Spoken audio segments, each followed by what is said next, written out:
Hey guys, welcome back. It's Elizabeth Keel, your program manager. I am the most wonderful, amazing, wonderful program manager you have ever had, right? No kidding. We're totally in it, guys. So, I'm here today to talk to you a little bit about the center and about the problem that we've been all facing, which is with the coronavirus. And due to the virus and because of the recommendations of the authorities in charge of the coronavirus, we've decided to keep the center closed until the 4th of May. Oh, I know that's hard news, but I do think that it gives us another opportunity to face this challenge in a unique way.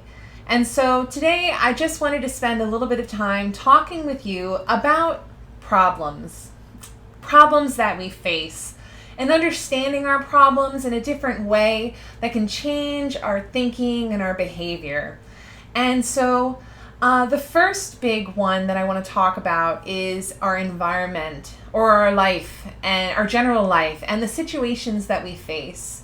And so environment right now is heavily impacted because of the coronavirus, right? So that's our first big example. The coronavirus is impacting everything. And then for me, an example for me would be having to work from home. It's a problem for me to miss out on seeing you guys every day and being able to spend time with you. And so the center being closed as a result of the coronavirus, all of those are environmental things, life changes, situations that we don't have any control over, that we're powerless over. And so what I'd like to first think about is, in our environment, there are 5 different things. And the environment is the big one for me, because environment changes the way we think, feel, and behave as a whole. And so there are 5 things that can be identified when we're thinking about our problems, however. And the first one is environment. And the second one is physical problems. So if we have a physical problem, like a long-lasting physical problem that's been plaguing us, for instance, I have bad feet, and I'm also heavy.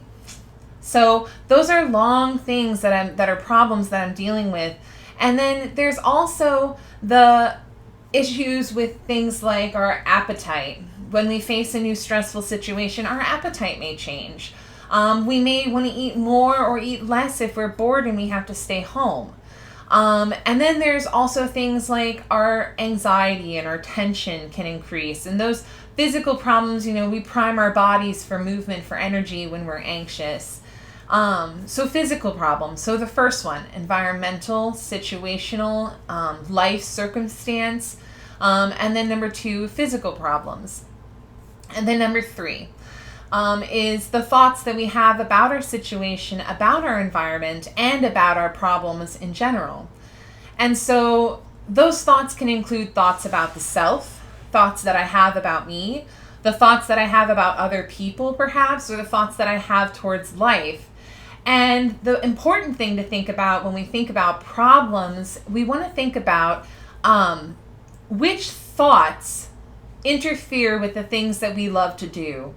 Which thoughts and which physical problems interfere with the things that we'd like to do. And so that's number 3. Number 4 is moods. Moods. Oh, moods. And I don't mean feelings. Feelings come and go, right? If somebody pulls out in front of me in traffic, I may feel pretty angry. I may react that way first. But if I follow the principles of Viktor Frankl, then I'll have an opportunity, a process between the action and the reaction to respond to a situation instead. So that's a feeling. A mood is when we are in a persistent state. So if I have a problem like the coronavirus, maybe my mood is impacted and I'm a little more sad, or I'm struggling with my anxiety. So moods, and we can use one word to quickly describe that. I'm feeling sad, or I'm feeling really angry. The situation could be as simple for you as it is for me from time to times, like the situation of being in a household with a sink full of dirty dishes. And my mood about that is pretty sad because my environment is dirty. And so I have an opportunity to respond to that. And how I respond to that is to do the dishes by myself. So our moods. One word to describe it: sad, mad, tense, angry, anxious. And then our fifth thing to think about when we're understanding our problems is our behaviors. And which behaviors connect with our moods? And how do all of these different things connect with each other? So a behavior when we face a problem is, if we're dealing with the coronavirus and we're told to isolate, we may isolate even further by not reaching out by phone, by not reaching out to our loved ones or our friends and family with a phone call or a FaceTime video. Or we may isolate further and not engage with the online classroom. We have all kinds of different behaviors that are a reaction or a response to an environmental issue or problem that we're facing. And so those are the 5 principles for understanding any problems. Environmental, understanding your environment. The physical problems that you face when encountering an environment or a situation that's outside of your control. The thoughts you have about yourself and about other people. The mood that is a big part of the problem, the persistent feeling that contributes to your mood, your overall feeling, if you're sad, if you're angry. And then finally, behaviors. And what behaviors do you do that connect with your mood? Like, if you're sad, you isolate. Or if you're angry, you lash out. And the things that we avoid, remember, behaviors that are things that we avoid. And so for me, that would be avoiding the dishes. So now we've discussed the understanding of problems, and that's the first step. The second step is to discuss how do we deal with those problems? How do we address those feelings when we are forced in a situation or a circumstance that's outside of our control? And so the first thing to do when we face that is to first understand that there are things outside of our control. The coronavirus is outside of our control, largely. But we have to think about it in terms of, well, we can't control the spread of the virus unless we practice all the safety recommendations that have been told to us by the officials and by authorities. The things like washing our hands. And don't forget, the problem with coronavirus can be helped largely by staying at home, staying 6 feet apart, and washing your hands. The fronts, the backs, in between, anywhere around any rings that you're wearing, anything like that. So it's an opportunity to practice really good hygiene. Yeah. So how do we address the physical problems, the lack of appetite or the increased appetite? So one of the things that we can do from that is to keep a log of the things that we eat. Write them down. Keep a track of how many calories you consume. And don't use the list to shame yourself. Just use the list to inform yourself. To inform yourself of what it is that you're putting into your body. Because your body is a sacred thing and you have to take care of it. It is a temple. And you must give it gifts of worship that are healthy for it. And one of those things is a healthy diet.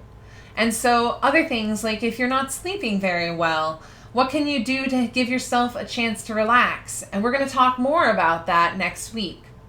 And then with our thoughts, if we're having negative thoughts about ourselves, and that's a problem that we're dealing with, what is it about our environment that perhaps is making those thoughts be so persistent?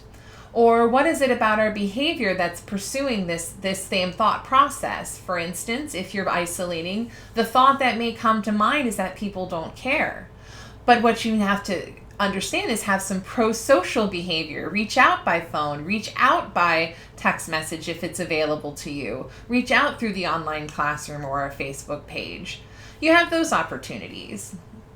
And so I think that if we can see how all these different things relate, our environment, our physical problems, our thoughts, our moods, and our behaviors, if we can see how all of these different things relate to each other, then we have an opportunity to change any one of them. And if you change one part of the five things to understand about problems, then you can change all of them. There's a reaction that will occur by changing one thing. So if your problem is isolating, reach out from a phone call. If you reach out from a phone call, your mood may improve. Your environment may be better. You may think, oh, this situation isn't entirely out of my control. I have an opportunity to change the way I think, that people do care about me because I've reached out to them and I can tell. And I've had the opportunity to communicate with them. And so, when you're finishing up with this video, understand one thing, that everyone has problems, and we're all facing struggles that unite us, and we're all trying to figure out different ways of how to deal with that. And so, if you can change one aspect of the 5 aspects I've listed, environment, mood, thoughts, physical problems, and behavior, then you can influence change in any of the other areas. So Project Return, from your program manager, Elizabeth Keel, in her studio in Tampa, Florida, this message is for you. We miss you. See you soon.